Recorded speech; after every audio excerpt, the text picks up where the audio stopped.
नमस्ते दोस्तों। आज हम भारतीय अध्यात्म के एक ऐसे स्वर्णिम अध्याय के बारे में बात करेंगे जिसने न केवल गुजरात बल्कि पूरी दुनिया में भक्ति और नैतिकता की नई अलख जगाई। इस लंबी यात्रा की शुरुआत 18वीं शताब्दी के उत्तरार्ध से होती है, जब भारत वैचारिक और सामाजिक उथल पुथल से गुजर रहा था। 3 अप्रैल 1781 को उत्तर प्रदेश के छपिया गांव में धर्मदेव और भक्ति माता के घर घनश्याम पांडे का जन्म हुआ। बचपन से ही घनश्याम की रुचि खेलकूद से अधिक शास्त्रों और ध्यान में थी। उनके जन्म के समय ज्योतिषियों ने भविष्यवाणी की थी कि यह बालक लाखों लोगों के जीवन में अंधकार को मिटाकर प्रकाश लाएगा। मात्र 5 वर्ष की आयु में उन्होंने वेदों का अध्ययन शुरू कर दिया था, लेकिन 11 वर्ष की छोटी सी उम्र में उन्होंने एक ऐसा साहसी कदम उठाया जिसकी कल्पना करना भी कठिन है। 29 जून 1792 को उन्होंने अपना घर त्याग दिया और नीलकंठ वर्णी के रूप में एक महान आध्यात्मिक खोज पर निकल पड़े। नीलकंठ वर्णी ने अगले 7 वर्षों तक हिमालय की दुर्गम पहाड़ियों से लेकर दक्षिण के समुद्र तटों तक की यात्रा की। इस दौरान उन्होंने केवल एक कौपीन और एक माला धारण की थी। उन्होंने नेपाल के मुक्तिनाथ क्षेत्र में पुलहाश्रम में भीषण ठंड के बीच एक पैर पर खड़े होकर सूर्य की तपस्या की। उनकी यह यात्रा केवल देशाटन नहीं थी, बल्कि वह 5 प्रश्नों जीव, ईश्वर, माया, ब्रह्म और परब्रह्म का स्वरूप के उत्तर की खोज थी। वे जहां भी जाते वहां के विद्वानों से ये प्रश्न पूछते। जगन्नाथपुरी में उन्होंने दुष्टों का संहार किया और पंढरपुर, रामेश्वरम और कन्याकुमारी होते हुए वे अंततः गुजरात के लोज गांव पहुंचे। यहां मुक्तानंद स्वामी के उत्तरों से संतुष्ट होकर उन्होंने अपनी यात्रा को विश्राम दिया और यहीं से सहजानंद स्वामी बनने की प्रक्रिया शुरू हुई। गुजरात में रामानंद स्वामी ने नीलकंठ वर्णी के भीतर छिपे ईश्वरीय तत्व को पहचान लिया और उन्हें पीपलाणा गांव में दीक्षा देकर सहजानंद स्वामी और नारायण मुनि नाम दिया। जल्द ही गुरु ने संप्रदाय की पूरी जिम्मेदारी सहजानंद स्वामी को सौंप दी। 21 वर्ष की आयु में गद्दी संभालने के बाद उन्होंने स्वामी नारायण महामंत्र दिया, जिससे समाज में एक नई लहर दौड़ गई। उस समय गुजरात में सती प्रथा, कन्या भ्रूण हत्या और अंधविश्वास चरम पर थे। भगवान स्वामी नारायण ने धर्म को केवल पूजा पाठ तक सीमित न रखकर उसे सामाजिक सुधार से जोड़ा।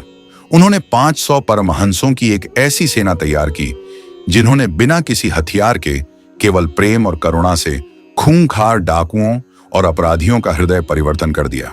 उन्होंने गरीब अमीर और जाति पाति के भेदभाव को मिटाकर सभी को एक धागे में पिरोया।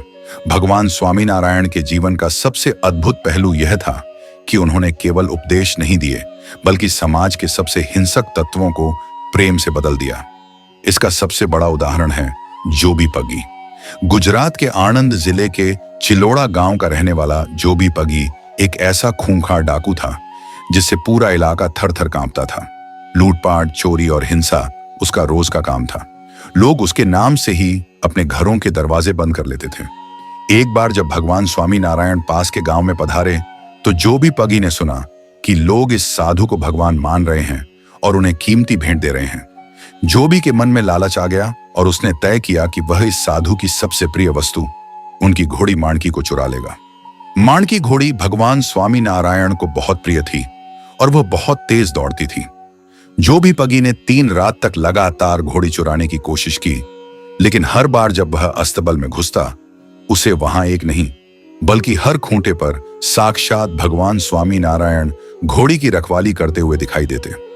चौथी रात जब उसने फिर प्रयास किया तो अचानक उसकी आंखों के सामने एक दिव्य प्रकाश चमका। उसने देखा कि भगवान स्वामी नारायण शांत भाव से खड़े हैं और मुस्कुराते हुए उससे पूछ रहे हैं, जोबी, थक गए? क्या अभी और कोशिश करनी है या अब अपना जीवन बदलना है? जोबी पगी स्तब्ध रह गया।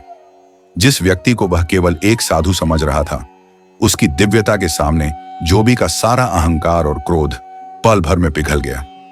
वह भगवान के चरणों में गिर पड़ा और फूट फूट कर रोने लगा।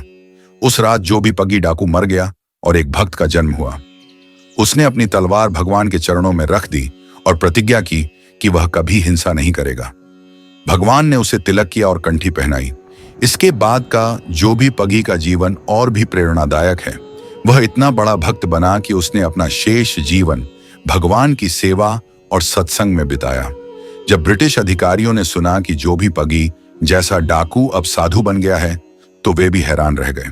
ये कहानी सिद्ध करती है कि स्वामी नारायण संप्रदाय की असली शक्ति ईंट और पत्थर के मंदिरों में नहीं, बल्कि इंसानों के हृदय बदलने की इस अद्भुत क्षमता में है। भगवान स्वामी नारायण ने अपने भक्तों के लिए शिक्षा पत्री लिखी, जिसमें 212 श्लोकों के माध्यम से जीवन जीने की एक आदर्श संहिता प्रदान की। उनके द्वारा रचित वचनामृत में 273 प्रवचनों का संग्रह है, जो आज भी जटिल आध्यात्मिक गुत्थियों को सुलझाने में मदद करता है। उन्होंने अपने जीवन काल में 6 भव्य मंदिरों का निर्माण करवाया, जिनमें गढ़ा का मंदिर विशेष है क्योंकि वह उनके भक्त दादा खाचर के दरबार में बना था।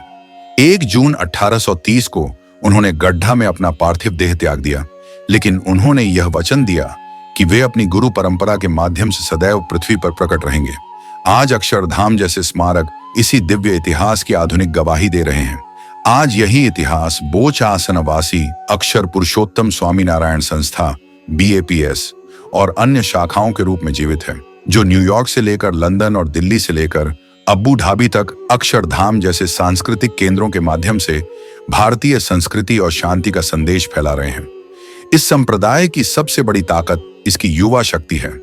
जहां आज की पीढ़ी अपनी जड़ों से दूर हो रही है, वहीं स्वामी नारायण संप्रदाय ने संगीत, खेल जैसे योगी कप क्रिकेट और डिजिटल वर्कशॉप्स के माध्यम से युवाओं को धर्म से जोड़े रखा है। वर्तमान गुरु जैसे महंत स्वामी महाराज अपने आध्यात्मिक दौरों, विचरान के माध्यम से आज भी लाखों लोगों को व्यक्तिगत रूप से मार्गदर्शन दे रहे हैं। जनवरी 2026 में ही शिक्षा पत्री की 200वीं वर्षगांठ द्विशताब्दी महोत्सव के भव्य आयोजन इसकी ऐतिहासिक विरासत को आधुनिक पीढ़ी तक पहुंचाने का एक बड़ा जरिया बने हैं। संप्रदाय की मजबूत आर्थिक और राजनीतिक स्थिति, विशेषकर गुजरात और विदेशों में बसे भारतीय समुदायों के बीच, इसे दुनिया के सबसे प्रभावशाली हिंदू संगठनों में से एक बनाती है। तो दोस्तों, यह था भगवान स्वामीनारायण और उनके संप्रदाय का वह गौरवशाली इतिहास जो छपिया की गलियों से शुरू होकर आज न्यूयॉर्क और लंदन के राजपथों तक पहुंच चुका है। यह इतिहास हमें सिखाता है कि अगर विचार शुद्ध हों और संकल्प समाज कल्याण का हो, तो एक अकेला व्यक्ति भी पूरी दुनिया को बदलने की शक्ति रखता है। आशा है कि लेट्स टॉक की यह विशेष प्रस्तुति आपको पसंद आई होगी। अपने विचार कमेंट में साझा करें और हमारे साथ जुड़े रहने के लिए सब्सक्राइब करना न भूलें